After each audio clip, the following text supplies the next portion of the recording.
सुशांत सिंह राजपूत, वो जगमग सितारा जो वक्त से पहले बुझ गया। सुशांत सिंह राजपूत ऐसे अभिनेताओं में गिने जाते हैं जिन्होंने काफी कम समय में अपना नाम कमाया और फिल्म इंडस्ट्री में अपनी एक अलग पहचान बनाई। उनका फिल्मी सफर काफी रोचक रहा। उन्होंने सबसे पहले टीवी में काम किया। टीवी सीरियल पवित्र रिश्ता में काम कर चुके सुशांत को इस सीरियल की बदौलत काफी लोकप्रियता मिली थी। उसके बाद उन्होंने फिल्म कायपो 6 से अपने फिल्मी करियर की शुरुआत की, जिसके बाद उन्हें एक स्टार के रूप में सभी दर्शकों ने अपना लिया। सुशांत सिंह राजपूत का जन्म 21 जनवरी 1986 को बिहार के पूर्णिया जिले के मालडीहा में कृष्ण कुमार सिंह और उषा सिंह के घर हुआ था। उनके पिता के सिंह सरकारी अफसर थे। सुशांत घर में सबसे छोटे और सभी के लाडले थे। उनकी 4 बहनें हैं, जिनमें से एक ऋतु सिंह राज्य स्तर की एक क्रिकेटर हैं। सुशांत पढ़ाई में शुरू से ही अच्छे रहे थे। उनकी शुरुआती पढ़ाई Saint Karens high school Patna से हुई, लेकिन 2002 में जब उनकी मां का देहांत हो गया तो उसी वर्ष वे अपने परिवार के साथ पटना से दिल्ली आ गए और इसके आगे की पढ़ाई दिल्ली के कुलाची हंसराज मॉडल स्कूल से पूरी की।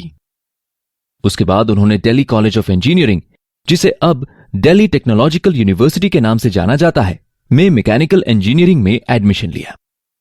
बताया जाता है कि सुशांत फिजिक्स में नेशनल ओलंपियाड में भी विजेता रहे थे।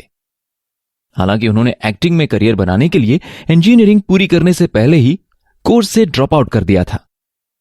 सुशांत के जीवन में हमें छोटे शहर के उस लड़के की झलक मिलती है जो अपनी इच्छाओं और जुनून के बीच डुबकियां लगाता रहता है। ये मां बाप की महत्वाकांक्षाओं और आजादी के आकर्षण के बीच चलने वाली कश्मकश की कहानी है। मध्यम वर्गीय परिवारों में अक्सर छोटी उम्र के बच्चों के दिमाग में कुछ सपने रोप दिए जाते हैं। इंजीनियर, डॉक्टर, सिविल सर्वेंट बनने से लेकर शादी करने और सेटल होने तक के सपने। लेकिन सुशांत की रुचि शुरू से ही थोड़ी अलग थी। उनकी मेज पर मिनिएचर एंटीक कारों के मॉडल रखे होते थे और साथ में उनकी असेंबल की हुई छोटी मशीनें हुआ करती थी। वो अपने टीनेज में भी रेने दकार्ते और सार्त्र के बारे में बात किया करते थे।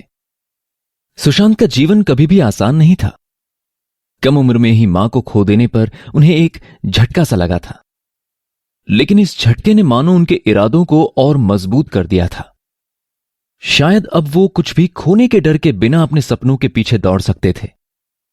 काफी शुरुआत में ही अपने मां बाप की इच्छा के खिलाफ उन्होंने फिल्मों को अपने करियर के रूप में चुन लिया था। सुशांत पढ़ाई में काफी अच्छे थे, इस वजह से वो कई एग्जाम्स में बैठे और सफल हुए, लेकिन उन्हें पता था कि उन्हें अपना करियर फिल्मों में बनाना था। इसीलिए मौका मिलते ही उन्होंने दिल्ली से मुंबई का रुख किया।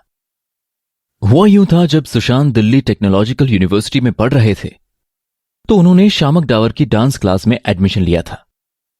क्लास ज्वाइन करने के बाद ही उन्हें यह ख्याल आया कि उन्हें एक्टिंग में करियर बनाना चाहिए, क्योंकि उन्हीं के डांस बैच के कुछ छात्र बैरी जॉन की ड्रामा क्लास में भी जाते थे। सुशांत को यह आइडिया पसंद आ गया और उन्होंने भी उस क्लास में जाना शुरू कर दिया। ड्रामा क्लास के दौरान उन्हें समझ आ गया कि वो अच्छी एक्टिंग कर सकते हैं और उन्हें एक्टिंग में मजा भी आ रहा है। कुछ महीनों के भीतर ही उन्हें शामक के एडवांस्ड डांस ग्रुप में शामिल कर लिया गया। 2005 में होने वाले 51वें फिल्म फेयर पुरस्कार समारोह में बैकग्राउंड डांसर के ग्रुप में सुशांत भी थे। 2006 में ऑस्ट्रेलिया में होने वाले कॉमनवेल्थ गेम्स में हुए सांस्कृतिक कार्यक्रमों में भी वो शामिल हुए थे। उस वक्त वो अपनी इंजीनियरिंग की पढ़ाई से ऊब चुके थे और एक पेपर में फेल भी हो चुके थे। उस समय पढ़ाई में उनका मन नहीं लग रहा था, जबकि उसी के साथ साथ दूसरी तरफ डांस और ड्रामा में उनकी रुचि बढ़ रही थी। तभी उन्होंने इंजीनियरिंग छोड़ने का फैसला लिया और पूरी तरह से डांसिंग और एक्टिंग पर ध्यान देना शुरू कर दिया। खुद को तैयार करने और अपनी पहचान बनाने में उन्होंने काफी मेहनत की। मुंबई आने के बाद भी उन्होंने एक डांस ग्रुप के साथ परफॉर्म किया, जिसे मशहूर कोरियोग्राफर एशले लोबो ने प्रशिक्षित किया था। इसके बाद सुशांत ने थिएटर ज्वाइन किया और शायद ये एक बड़ा कारण रहा कि वो एक अच्छे अभिनेता बनने में सफल हुए। उन्होंने मशहूर एक्शन डायरेक्टर अलन अमीन से मार्शल आर्ट्स भी सीखे थे। सुशांत ने मुंबई में नादिरा बब्बर के एकजुट थिएटर में लगभग 2.5 साल काम किया। उस दौरान उन्होंने टीवी पर नेस्ले मंच के विज्ञापन में भी काम किया, जो उस समय काफी मशहूर हुआ था। 2008 में सुशांत एकजुट थिएटर के एक नाटक में एक्टिंग कर रहे थे, जब बालाजी टेलीफिल्म्स की टीम ने उन्हें एक्टिंग करते हुए देखा और कुछ दिन बाद ही ऑडिशन के लिए बुला लिया। इस तरह उन्हें किस देश में है मेरा दिल शो में प्रीत जुनेजा का किरदार निभाने का मौका मिला। हालांकि उनके लिए बदकिस्मती यह रही कि शो में उनका किरदार बहुत जल्दी मर जाता है। फिर भी लोगों को वो किरदार इतना पसंद आया था कि सुशांत को उस शो के फिनाले में आत्मा के रूप में भी बुलाया गया था। ये टीवी की दुनिया में एक तरह से उनकी पहली बड़ी सफलता थी। इसके बाद जून 2009 में टेलीकास्ट होने वाले टीवी सीरियल पवित्र रिश्ता में उन्होंने मानव देशमुख नाम के एक साधारण लेकिन गंभीर लड़के का मुख्य किरदार निभाया। पवित्र रिश्ता में सुशांत ने अंकिता लोखंडे के ऑपोजिट काम किया, जो असल जिंदगी में भी लंबे समय के लिए उनकी पार्टनर बन गई थी। इस सीरियल की वजह से सुशांत काफी प्रसिद्ध हुए और न सिर्फ घर घर तक लोगों की पसंद बन गए, बल्कि उन्हें फिल्मों में जाने का रास्ता भी मिला। अपने इस रोल के लिए उन्हें बेस्ट एक्टर और मोस्ट पॉपुलर एक्टर जैसे पुरस्कार भी मिले।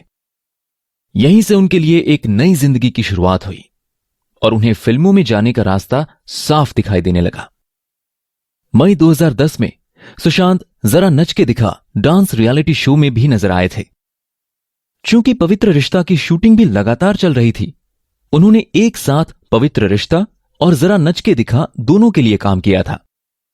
जरा नच के दिखा के मदर्स डे एपिसोड के लिए सुशांत की टीम की खास तारीफ हुई थी, जिसमें सुशांत ने अपनी मां को श्रद्धांजलि दी थी। इसके बाद उसी साल दिसंबर के महीने में उन्होंने झलक दिखला जा डांस रियलिटी शो में कोरियोग्राफर शंपा सोंथालिया के साथ हिस्सा लिया था। इसी बीच अक्टूबर 2010 में उन्होंने विदेश जाकर फिल्म मेकिंग का कोर्स करने के लिए पवित्र रिश्ता को छोड़ने का फैसला भी कर लिया था। सुशांत के फिल्म करियर की शुरुआत हुई अभिषेक कपूर की फिल्म काय पोछे से, जहां उन्हें राजकुमार राव और अमित साध के साथ काम करने का मौका मिला और मुख्य भूमिका भी मिली। चेतन भगत की novel the 3 mistakes of my life पर आधारित फिल्म में उनके काम की बहुत तारीफ हुई और फिल्म ने बॉक्स ऑफिस पर काफी अच्छी कमाई भी की। उनकी दूसरी फिल्म शुद्ध देसी रोमांस में उनके साथ परिणीति चोपड़ा और वाणी कपूर नजर आई थी। भारत के सबसे बड़े प्रोडक्शन बैनर्स में से एक यशराज फिल्म्स की इस फिल्म को रणवीर सिंह के साथ 2 फिल्म बना चुके मनीष शर्मा ने डायरेक्ट किया था। यह फिल्म लिव इन रिलेशनशिप के थोड़े अलग से विषय पर आधारित थी और इसे राजस्थान के जयपुर में बनाया गया था। इसके बाद सुशांत ने राजकुमार हिरानी की 2014 में रिलीज हुई पीके फिल्म में आमिर खान और अनुष्का शर्मा के साथ भी काम किया। 2015 में सुशांत यशराज और दिवाकर बनर्जी की फिल्म डिटेक्टिव ब्योमकेश बख्शी में शरदिंदु बंदोपाध्याय के मशहूर जासूस ब्योमकेश बने और फिर 2016 में इंडियन क्रिकेट टीम के कप्तान महेंद्र सिंह धोनी के जीवन पर आधारित film MS Dhoni the untold story में उन्होंने धोनी का रोल निभाया। बॉक्स ऑफिस पर यह फिल्म सुपरहिट रही और 2016 में सबसे अधिक कमाई करने वाली फिल्मों में से एक रही। इस फिल्म में उनके अभिनय और धोनी के क्रिकेटिंग स्टाइल को स्क्रीन पर हूबहू दिखाने के लिए उनकी खासी तारीफ हुई और उन्हें फिल्म फेयर अवार्ड्स में बेस्ट एक्टर अवार्ड के लिए नॉमिनेट भी किया गया।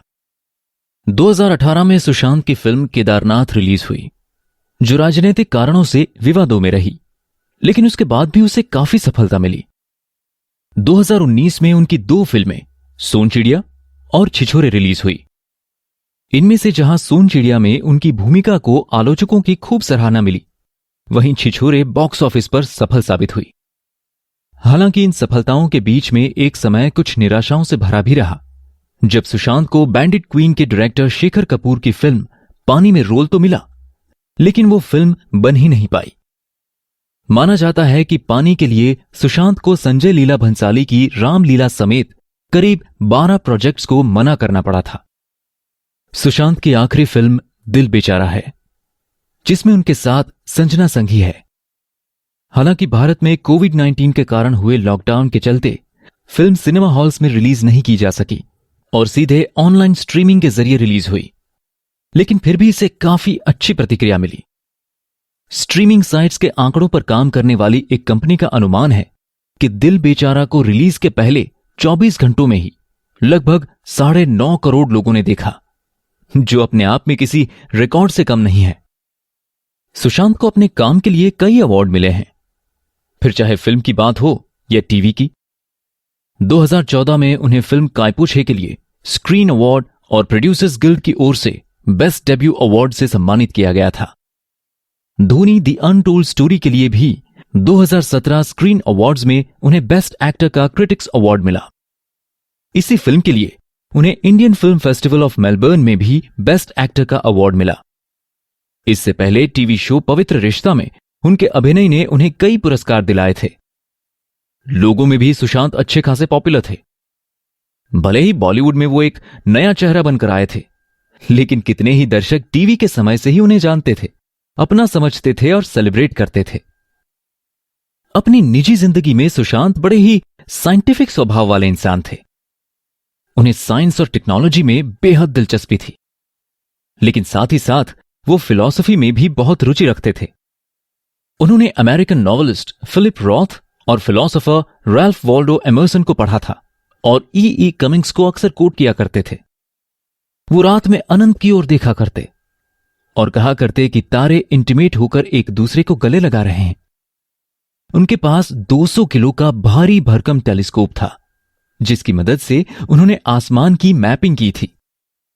उन्होंने प्रसिद्ध जर्मन फिलोसोफर नीत्शे को भी पढ़ा था, जो कहा करते थे कि अगर आप लंबे वक्त तक शून्य को घूरते हैं तो वो भी आपको घूरने लगता है। सुशांत भी शायद सितारों की भीड़ में खुद को अकेला और अलग थलग खड़ा पाते थे, लेकिन इसके बाद भी सुशांत ने कभी हालात से समझौता नहीं किया, फिर चाहे वो अपनी निजी जिंदगी की बात हो या दूसरों की आजादी के बारे में उनके विचार। जब पद्मावत फिल्म के सेट पर आग लगाई गई और डायरेक्टर संजय लीला भंसाली के साथ मारपीट की गई, तो सुशांत ने न केवल उसकी निंदा की थी, बल्कि अपने ट्विटर प्रोफाइल से यह कहते हुए अपना सरनेम हटा लिया था कि जब तक हम अपने सरनेम से ऑब्सेस्ड रहेंगे, तब तक हम परेशान रहेंगे। सुशांत सिंह राजपूत फिल्म इंडस्ट्री के पहले ऐसे एक्टर थे जिन्होंने चांद पर जमीन खरीदी थी। इससे पहले शाहरुख खान को उनके किसी फैन ने चांद पर जमीन गिफ्ट की थी। सुशांत ने चांद की डार्क साइड पर जिस क्षेत्र में यह जमीन खरीदी थी, उसे मायरे मॉस्कोवियन से कहते हैं। उन्होंने यह जमीन इंटरनेशनल लूनर लैंड्स रजिस्ट्री से 25 जून 2018 को अपने नाम करवाई थी। हालांकि इसमें भी कई अंतर्राष्ट्रीय संधियां हैं, जिसके मुताबिक इसे कानूनी तौर पर मालिकाना हक नहीं माना जा सकता, क्योंकि पृथ्वी से बाहर की दुनिया पूरी मानव जाति की धरोहर है और इस पर किसी एक देश का कब्जा नहीं हो सकता। सुशांत अपने घर से टेलीस्कोप के जरिए अलग अलग ग्रहों और गैलेक्सीज को देखा करते थे और टेलीस्कोप को वो अक्सर टाइम मशीन कहकर बुलाते थे। आसमान ने हमेशा सुशांत को अपनी ओर आकर्षित किया था। सितंबर 2019 में उन्होंने इंस्टाग्राम पर अपने 50 सपनों की एक लिस्ट शेयर की थी, जिसके हिसाब से हवाई जहाज उड़ाना उनका एक सपना था। वो नासा की एक और वर्कशॉप में भी शामिल होना चाहते थे। इससे पहले चंदा मामा दूर के इस नाम की एक फिल्म की तैयारी के लिए 2017 में वो नासा में ट्रेनिंग भी कर चुके थे। उन्हें मॉर्स कोड सीखने का भी मन था और उनका सपना था कि वो एक हफ्ते तक मंगल, बृहस्पति, शनि और चांद के चक्कर काट सकें। सुशांत के सपनों की इस लिस्ट में जहां ब्लू होल में जाना, यूरोप का न्यूक्लियर रिसर्च ऑर्गेनाइजेशन CERN का लार्ज हेड्रन कोलाइडर देखना और डबल स्लिट एक्सपेरिमेंट करने जैसे साइंटिफिक सपने थे, वहीं कैलाश पर मेडिटेशन करने जैसे स्पिरिचुअल आइडियाज भी थे। अपनी पहली किताब लिखना भी उनके ढेरों सपनों में शामिल था। वो एम्बीडेक्स्ट्रस थे, यानी वो अपने दाएं और बाएं दोनों हाथों से काम कर सकते थे।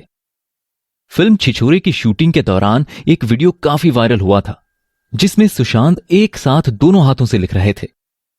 उन्हें कंप्यूटर गेमिंग का भी बहुत शौक था और अपने कीमती वक्त से समय निकालकर वो कोडिंग भी सीख रहे थे। सिर्फ अपने दिमाग पर ही नहीं, अपने शरीर पर भी वो खास ध्यान देते थे और उनकी खेलकूद और फिटनेस में भी काफी रुचि थी।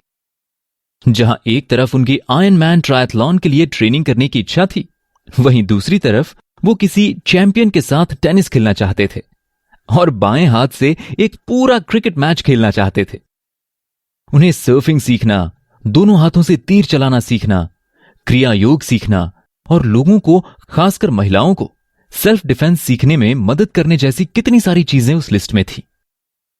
उनके अनेक सपनों में शामिल थे ट्रेन से यूरोप घूमने के सपने, ऑरोरा बोरेलिस यानी नॉर्दर्न लाइट्स की तस्वीरें बनाने का ख्वाब, विवेकानंद पर डॉक्यूमेंट्री बनाने की इच्छा और रेस्निक हॉलिडे की फिजिक्स की किताब पूरी पढ़ने की जिज्ञासा।